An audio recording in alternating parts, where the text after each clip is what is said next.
Washington has largely stopped participating in several working groups set up by U.S. allies to stop Russia from evading sanctions, Bloomberg reported, citing unnamed European officials. The U.S. has reportedly been largely absent from a group set up to ensure that Russia does not receive parts and equipment for weapons production. Another group in which Washington has been silent monitors and enforces a G7 price cap on Russian oil. It is unclear, officials said, whether the U.S. has decided to reduce its participation or whether it is due to a lack of key experts. Some of the group meetings have been attended by less senior U.S. representatives with limited authority. What will happen when Trump lifts sanctions on Russia? As Bloomberg notes, sanctions imposed on Russia after a full-scale military invasion of Ukraine are becoming a major point of tension between Washington and Kiev's European partners, as U.S. President Donald Trump seeks to end the conflict. Russian dictator Vladimir Putin has demanded the lifting of sanctions as part of a potential peace deal, but the EU is against it. Bloomberg also noted that Trump has said he is ready to tighten sanctions on Moscow if necessary. But European officials say they see little sign of preparations for such a move. According to the officials, the U.S. has said that the sanctions will remain in place while the war continues.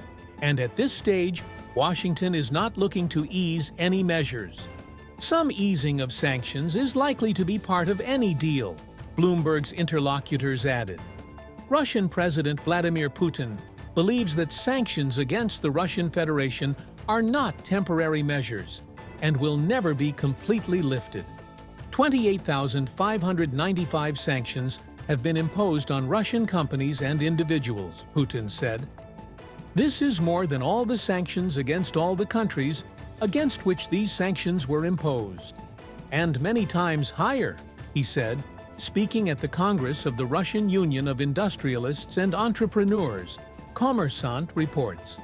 According to him, sanctions are not temporary measures, but mechanisms for systemic pressure on Russia, and competitors will always want to restrain the Russian economy. Even if the sanctions are lifted, Putin said, competitors will find another way to put spokes in Russia's wheels. It will not be the same as it was before. We should not hope for complete freedom of trade, payments, and capital flows, just as we should not count on Western mechanisms for protecting the rights of investors and entrepreneurs, he added. At the same time, Putin instructed the government to prepare rules for the return of Western companies to Russia, with guarantees of conscientious fulfillment of obligations.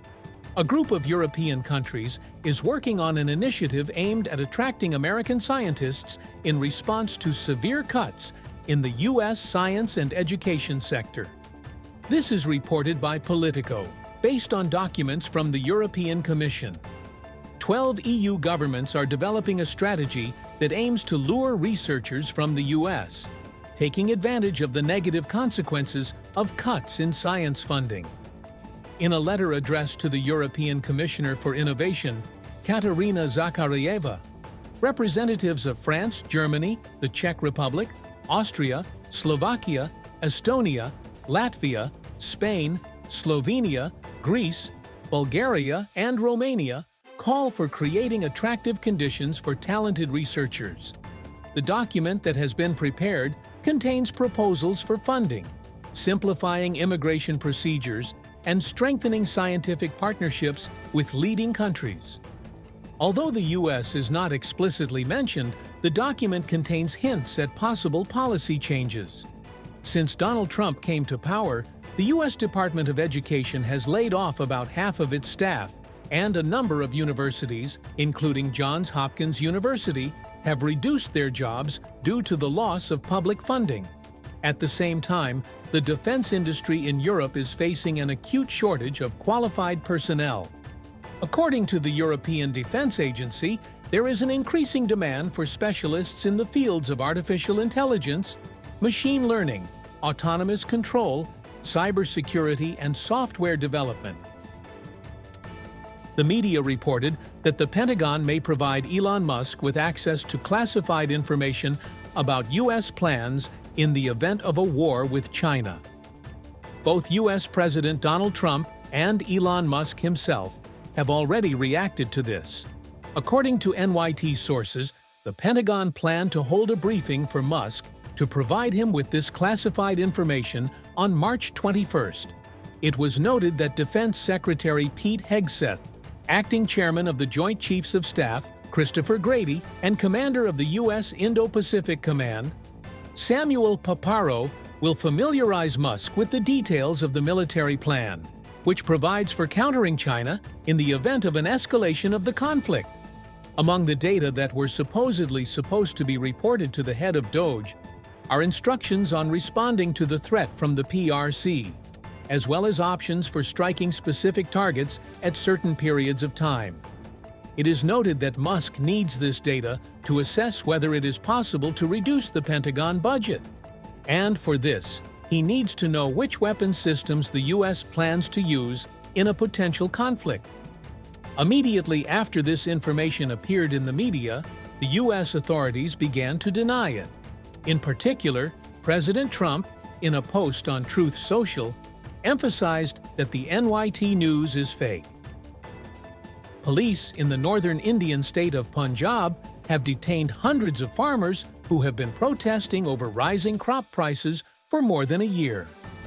Authorities have also used bulldozers to dismantle their makeshift camps. Punjab police, in particular, detained protest leaders Sarwan Singh Pandar and Jagjit Singh Dalawal this morning. Dalawal was taken away by ambulance after he had been on a hunger strike for months. "We did not have to use force as there was no resistance." The farmers cooperated well and sat in the buses themselves. Senior police officer Nanak Singh told the ANI news agency. He added that the farmers were informed in advance. The arrests come amid talks.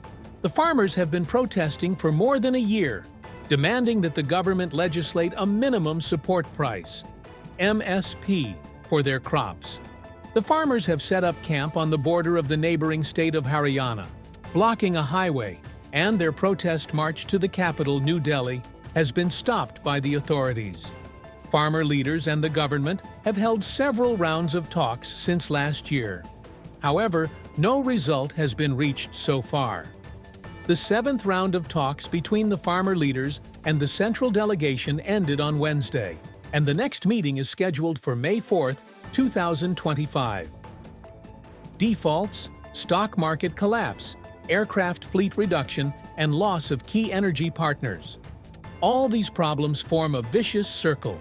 International sanctions imposed on Russia due to its aggression against Ukraine are inflicting an increasingly significant blow on the Russian economy. Defaults, stock market collapse, aircraft fleet reduction, and loss of key energy partners. All these problems form a vicious circle from which the Russian government sees no way out. One of the most painful aspects of the current economic crisis in Russia is the non-payment crisis. Large enterprises are faced with a situation where completed orders are not paid on time, and sometimes not paid at all. The situation is especially critical for state corporations and commodity giants, which delay payments for months. The Russian Union of Industrialists and Entrepreneurs, RSPP, has appealed to the government with the following demand: urgently introduce control over payments and force state-owned companies to settle their debts. Increase prepayments for state orders to 75% to ensure at least some cash flow for enterprises. However, the Kremlin continues to ignore the problem, trying to hide the real state of affairs. The paralysis of the payment system against the backdrop of rapidly growing military spending, budget deficits, and declining business incomes is leading to catastrophic consequences. President Donald Trump on Thursday called on the U.S. Supreme Court to limit the ability of federal judges to issue nationwide injunctions. Stop the nationwide injunctions now, before it's too late. If Judge Roberts and the U.S. Supreme Court do not correct this toxic and unprecedented situation immediately, our country is in very serious trouble. Trump wrote in his post on the social network. According to media reports, federal courts are considering more than 100 lawsuits challenging the initiatives of the Trump administration. In particular, a decision was made to block or suspend Trump's actions. The other day, U.S. Supreme Court Chief Justice John Roberts rebuked Trump for calls for the impeachment of a federal judge. Roberts' rare statement followed Trump's call on social media to impeach a federal judge. Earlier, U.S. District Judge James Boasberg in Washington ordered the administration to halt deportations of alleged Venezuelan gang members, which Trump said was authorized by an 18th-century law that has historically only been used in wartime. The U.S. government has for the first time punished China for buying oil under U.S. sanctions, which could affect Russian oil supplies. This was reported by the Office of Foreign Assets Control of the U.S. Department of the Treasury, OFAC. The U.S. administration has imposed sanctions on the Chinese oil refinery Shandong Shuguang Petrochemical, which purchased Iranian oil in violation of international restrictions. This is the first time that Washington has punished China for cooperation with Tehran in the energy sector. Subscribe to the channel so you don't miss new, exciting news from around the world. Like and good luck!